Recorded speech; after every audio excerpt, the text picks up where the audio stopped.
Thank you for staying with us on Citizen Weekend. And now we get into matters, the Sudan war. While there are many events that have led up to the present-day civil war in Sudan, I'll begin with the protests that led to Omar al-Bashir being deposed as president in a military coup after 30 years in power. Bashir himself having ascended to power through a military coup. His overthrow in April of 2019 was the result of protests over cuts to bread and fuel subsidies, a reflection on the state of the economy. A transitional military council took over, led by the Sudan Armed Forces Commander General Abdel Fattah al-Burhan, and included the Rapid Support Forces, who were originally the Janjaweed militia that carried out genocide against non-Arab communities in Darfur. 4 months later, after persistent protests for a transition to civilian rule, a sovereignty council, including civilian members, was formed. But after a tumultuous 2 years, the military faction took back full control of the council, but the Prime Minister Abdallah Hamdok was reinstated a month later following protests. Over 1.5 months later, Hamdok resigned, leaving the military and paramilitary forces wrestling for control. On April 15th of 2023, war broke out with Sudan Armed Forces and the Rapid Support Forces as the warring parties, and they differed over the question of integrating RSF into the National Armed Forces. According to the United Nations, 12 million people have been displaced since 2023, with the number of deaths reported in the thousands, tens of thousands, and possibly hundreds of thousands in the last 2 years. The recent widely reported massacre in al-Bashir by RSF, the last SAF stronghold in Darfur, is estimated to have claimed 2,000 lives. All right, as I mentioned previously, we'll be joined by Dr. Joseph Siegel, who is the Senior Research Scholar and Security Studies, Security Studies at University of Maryland. We have Miriam Larousi, MSF Emergency Coordinator who is based in Darfur. We'll start with you, Miriam. Perhaps you can tell us what the situation is like where you are. I understand you're in Tawila, which is where those who are displaced in al-Bashir have sought refuge. Yeah, this is correct. Thank you. Look, what we're seeing here is really catastrophic. That's the only word I can use to describe the situation. Right now, we have indeed internet displaced people that are fleeing al-Bashir to arrive in Tawila. First thing that I have to say is that they arrive in a state of malnutrition that is extremely high. They arrive often wounded also. Our ER in the hospital that we have in Tawila is overwhelmed by patients. We had to increase the capacity at a very high level because we could not cope with the number of wounded people arriving. We have reports of violence all through the way out from al-Bashir to Tawila, and also, of course, inside of al-Bashir. We have reports also of sexual violence on the way out. People arriving here are fully traumatized. They are malnourished. They are wounded. This is what we're seeing right now in Tawila. All right. And just how, you've probably given aid in a number of conflicts. How are you dealing with Sudan? It must take a mental toll on you. On all of us, but mainly also on our colleagues that are here, Sudanese, that have family inside of al-Bashir and still are there inside the hospital and all over Darfur, keep on supporting the project, keep on supporting our patient. So the toll is really on all of us. Everything that we know about al-Bashir, we know it from all these people that are able to flee directly. We cannot really have contact inside of al-Bashir because all the communication are down. And the testimonies that are coming they're extremely hard. They're hard, they're painful to hear. And now these people that are here inside of Tawila, they don't receive the support that they should receive. Tawila is now a huge city. We're talking about close to 1 million persons, but about 80% of them are IDPs. There are people that already fled the war in the past. So Tawila is now a kind of huge IDP camps. Now, what kind of support is provided in Tawila? That's the question. The shelter is not there for everybody. The newcomer, I'm saying newcomer, people that arrived 4 or 5 months ago still don't have a proper house. They report that they have not received food distribution for several months. They have a very low access to water. We're talking about maybe 1.5 to 2 liters per day per person. The standard in emergency is 15 liters. In emergency, it should be more. So we are below every standard that we should have in a refugee camp, in an IDP camp. So it's not only about the fleeing, it's about how they are received once in Tawila.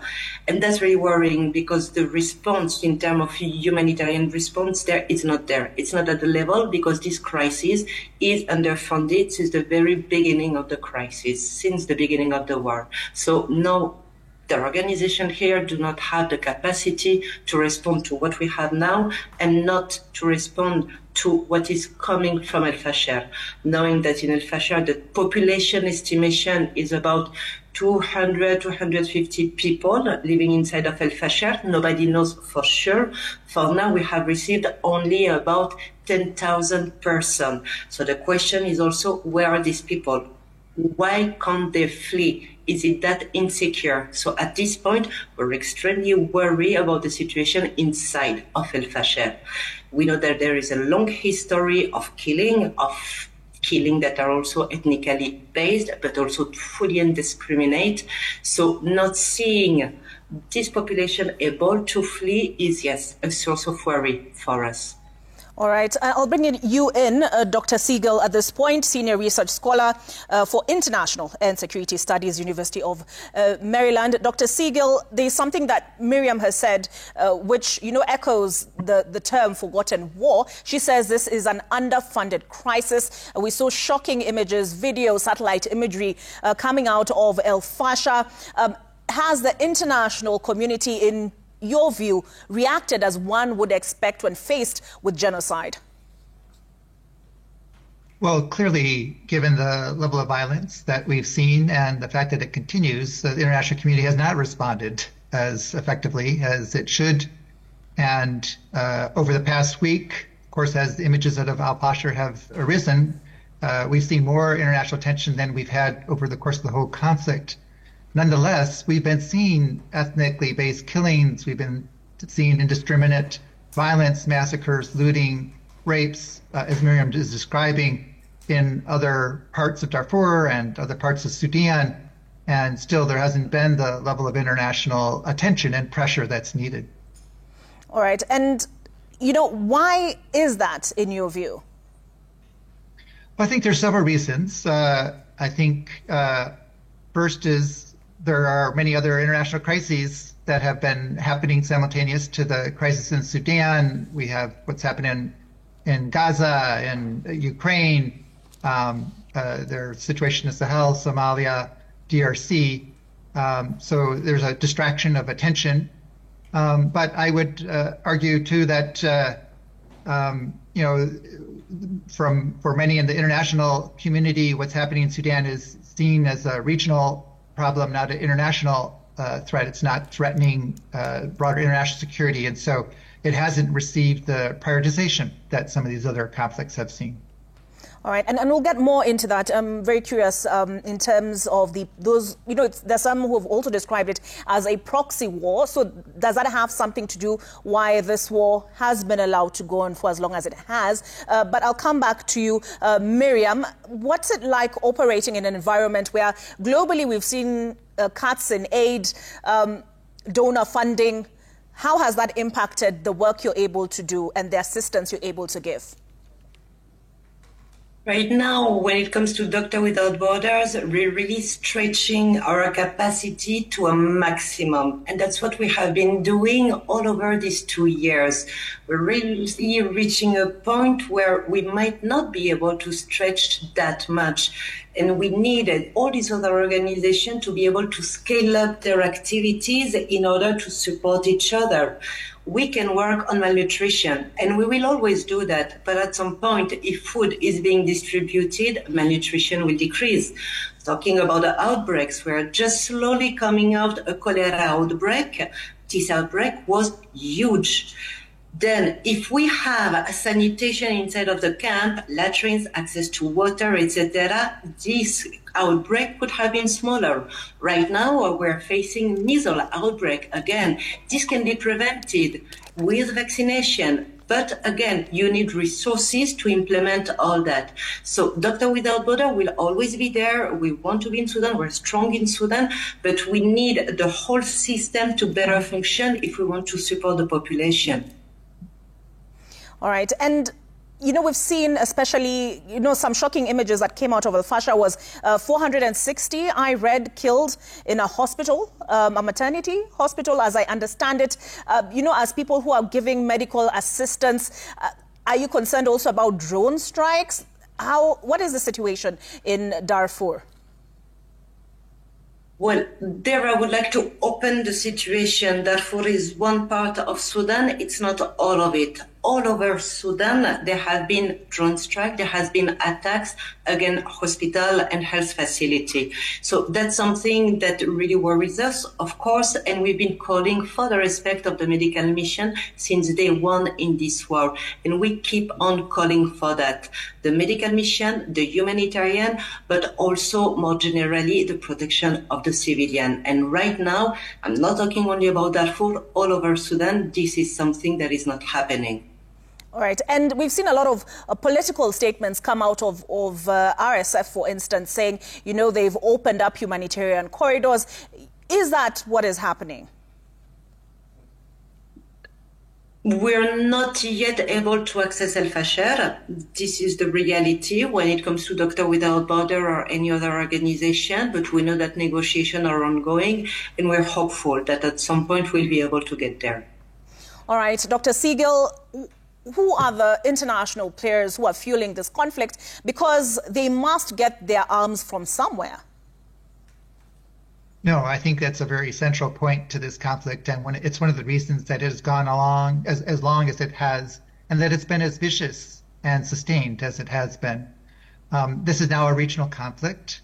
You do have regional powers that are vying for control of Sudan and its outcome, and the economic largesse that emerges from that. Supporting the RSF, the main actor is the UAE.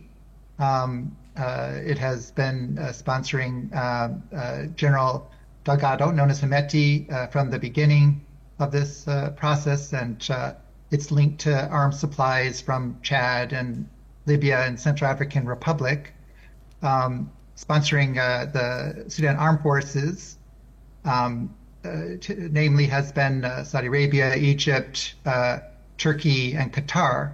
But you know, from the beginning, it has most of the activity and the support has been behind RSF from the UAE, which is one of the reasons that has had such momentum throughout the conflict from the beginning. And what are they after? Why are they, you know, interested in Sudan? Is it the gold? Is it to gain control of the port of Sudan? Well, this is part of a broader strategic set of interests. Many of the Gulf actors have investments in Sudan. There's about $24 billion of investments that are ongoing or pending in Sudan from the Gulf actors. And you know, these range from control of the ports to logistics, construction, agricultural land, as well as gold and mining interest. And of that 24 billion, about 90% is actually coming from the UAE. So it has the biggest stakes, and which may explain why it has continued to sponsor the fighting as much as it has in Sudan. You know, it's unclear whether the expectation is that that RSF will come out on top, and therefore the UAE will be the prime external beneficiary of the conflict, or if the UAE is willing and supportive of a fragmentation of Sudan, and we actually see a division of the country between the West and the East, similar to what we see in Libya. So do you expect the nation to fracture between the East and the West? Well, that is where we're at currently, with RSF controlling large parts of the West and trying to move into Kordofan to a greater degree. Most of the Sudan Armed Force areas of control are in the northeast and in Khartoum.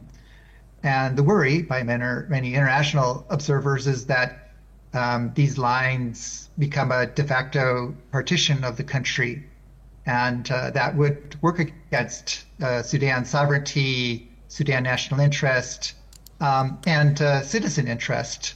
I think it's important to keep in mind that while we often talk about this conflict as two parties, two military actors, it's the civilians that are being left out of this. They are the ones who wanted a democratic civilian government back in 2019. They're the ones who peacefully protested. They are not supporting either of these sides, and they're the ones who need to be part of any negotiations moving forward if Sudanese citizen interests are to be considered. All right. And given the atrocities, the pictures that have come out of Sudan, the testimony that we've heard from Miriam of the rapes, we've read of kidnapping for ransom, do you expect countries such as Kenya to roll out the red flag, as we saw in February of this year for RSF, for instance?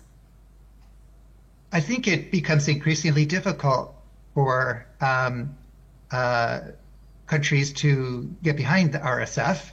I think that had been the plan orchestrated by RSF and likely with the support of UAE to present Hemeti as de facto head of state, and to be clear, UAE is providing significant foreign direct investment into all of the neighboring countries in East Africa, and so there's financial incentives to do so.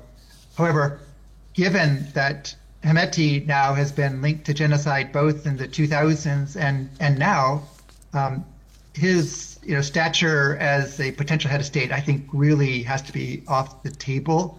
It's just hard to see him being recognized and accepted in any viable international capacity moving forward. And I think that's going to be an important message moving forward. All right. Miriam, have the last word. What is the message you'd like us to take away tonight? A call for the protection of civilians, be it in al-Bashir, but all over Sudan.